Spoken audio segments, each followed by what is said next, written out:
ആത്മമിത്രം ആത്മമിത്രം.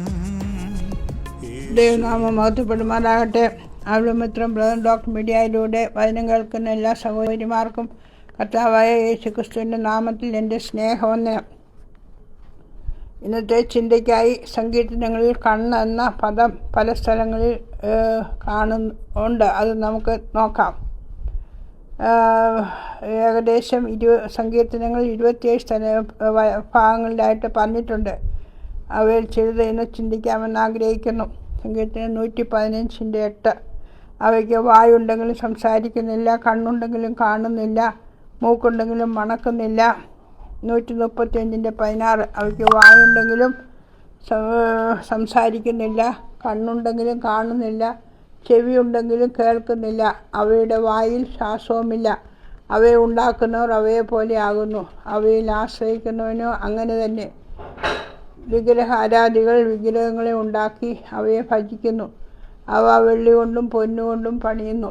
കണ്ണുണ്ട്, മൂക്കുണ്ട്, ചെവിയുണ്ട്, എന്നാൽ അവയ്ക്ക് കണ്ണുണ്ടെങ്കിലും കാണുന്നില്ല, ചെവിയുണ്ടെങ്കിലും കേൾക്കുന്നില്ല. യിരെമ്യാവ് 10:5 ഇതേ ആശയം കാണാം. സത്യദൈവത്തെ കാണിച്ചു കൊടുത്തു. അതിലൂടെ നടക്കുവാൻ മനസ്സില്ലാതെ തനിക്ക് ബോധിച്ചതുപോലെ നടക്കുന്നു. തൻ്റെ മനോബോധത്തിനനുസരിച്ച് തങ്ങൾക്ക് ബോധിച്ചതുപോലെ നടക്കുന്നു അവൻ. എന്നാൽ യഹോവയിൽ ആശ്രയിക്കാനുള്ള ആഹ്വാനം ഇവിടെ കാണുന്നു. 115:8. ഇസ്രായേലിലെ യഹോവയിൽ ആശ്രയിക്കുക, കാരണം അവൻ അവരുടെ സഹായവും പരിചയവുമാകുന്നു. ഇസ്രായേൽ ഗൃഹമേ, യഹോവയിൽ ആശ്രയിക്കുക, അവൻ അവരുടെ സഹായവും പരിചയവുമാകുന്നു. യഹോവ ഭക്തന്മാരെ യഹോവയിൽ ആശ്രയിക്കുക, അവൻ അവരുടെ സഹായവും പരിചയവുമാകുന്നു.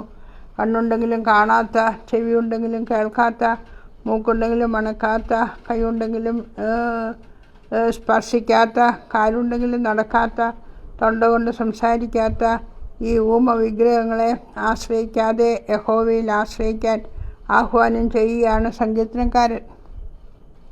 സത്യദൈവത്തെ അറിയുവാനും അവനെ ആശ്രയിപ്പാനും വിശ്വസിപ്പാനും ദൈവമക്കളാകുന്ന നമുക്ക് ലഭിച്ച ഭാഗ്യം എത്രയോ വലുതാണ്. അന്ധകാരത്തിൽ നിന്ന് അത്ഭുത പ്രകാശത്തിലേക്ക് നടത്തിയ ദൈവത്തെ മാത്രം മഹത്വപ്പെടുത്തിക്കൊണ്ട് ജീവിക്കാം. നമ്മുടെ ഹൃദയദൃഷ്ടി പ്രകാശിച്ചിട്ട് അവൻ്റെ വിളിയാലുള്ള ആശ ഇന്നതെന്ന് വിശുദ്ധന്മാരിൽ അവൻ്റെ അവകാശത്തിൻ്റെ മഹിമാതനെ ഇന്നെന്ന് തിരിച്ചറിയേണ്ടതിനും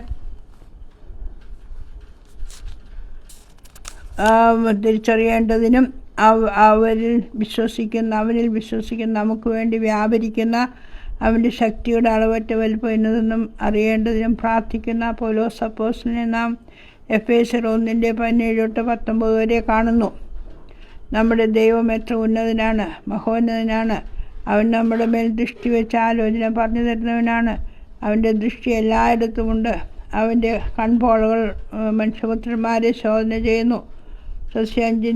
സസ്യവാക്യങ്ങൾ 5:21 നാം ഇങ്ങനെ വായിക്കുന്നു: മനുഷ്യൻ്റെ വഴികൾ യഹോവയുടെ ദൃഷ്ടിയിലിരിക്കുന്നു.